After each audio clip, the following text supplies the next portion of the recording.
เร่งรัดพัฒนาการท่องเที่ยวให้ก้าวสู่มาตรฐานยิ่งขึ้นบ่ว่าในสภาพปัจจุบันก็คือในอนาคตคะแนนการท่องเที่ยวจะกลายเป็นเล่าเข้าใหญ่เพื่อนำเอาความมั่งคั่งหั่งมีมาให้ประเทศชาติและประชาชน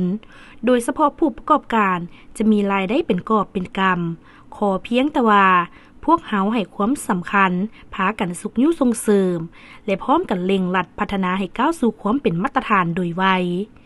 ประเทศลาวของพวกเฮาถึงแม้นว่าบ่มีทะเล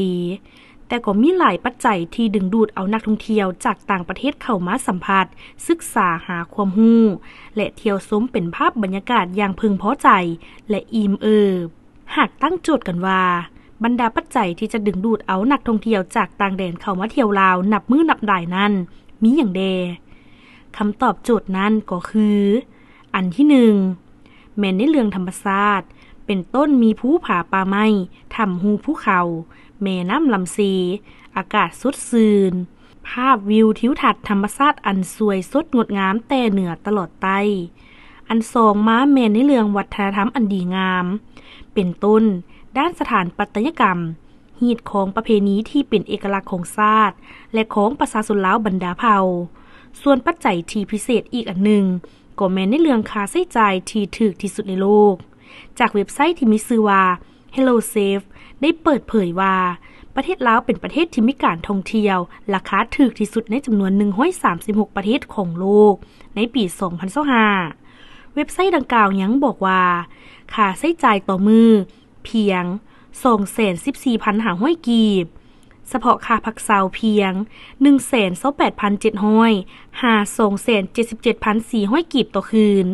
ข้อมูลทั้งหมดนี้แม่นอิงตามค่าใช้จ่ายของนักท่องเที่ยวรวมทั้งค่าอาหารค่าที่พักและค่าเดินทางไปมาในระยะ8เดือนของปี 2024ซึ่งเป็นปีท่องเที่ยวลาวได้มีนักท่องเที่ยวต่างประเทศเข้ามาเที่ยวลาวถึง 2,600,000 เทื่อคนแต่อย่างใดก็ดีเพื่อเฮ็ดให้การท่องเที่ยวในประเทศเฮานับมือมีการพัฒนาขยายตัวดีขึ้นอย่างได้มาตรฐานในภาคพื้นและสากลในบทรายงานของท่านนางสวนสวรรค์วิญญาเกตรัฐมนตรีกระทรวงแถลงข่าววัฒนธรรมและท่องเที่ยวได้สรุปเวียกงานการจัดตั้งปฏิบัติกิจกรรมปีท่องเที่ยวลาว 2024 ผ่านมาว่าต้องได้แก้ไขพื้นฐานโครงสร้างและสิ่งอำนวยความสะดวกต่างๆเช่นถนนหนทางการเชื่อมต่อทางการบินต่อกับตลาดเป้าหมาย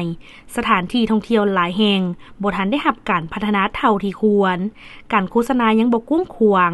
อันเป็นสาเหตุให้นักท่องเที่ยวบ่สามารถเข้าถึงกลุ่มเป้าหมายพาหนะขนส่งจำนวนหนึ่งบ่ได้มาตรฐานพนักงานขับรถจำนวนหนึ่งก็ขาดจรรยาบรรณการจัดกิจกรรมการท่องเที่ยวล้าวหลายแขวงปะละสิ่งเศษเรือทิ่มขี้เหงื่อสะทรายการสมทบระหว่างภาครัฐและภาคธุรกิจอย่างบ่ทันคล่องตัวค่าบริการขนส่งค่าอาหารบางบ่อนยังสูงอยู่พนักงานนำเที่ยวสวยโอกาสนำพาเที่ยวเองการสนองงบประมาณให้แต่ละแขวงเพื่อส่งเสริมการท่องเที่ยวยังซักซ่าการบริการบ่เป็นไปตามแผนที่กำหนดการนำใช้งบประมาณสนองให้แขวงจำนวนหนึ่งบ่สามารถจัดกิจกรรมตามแผนได้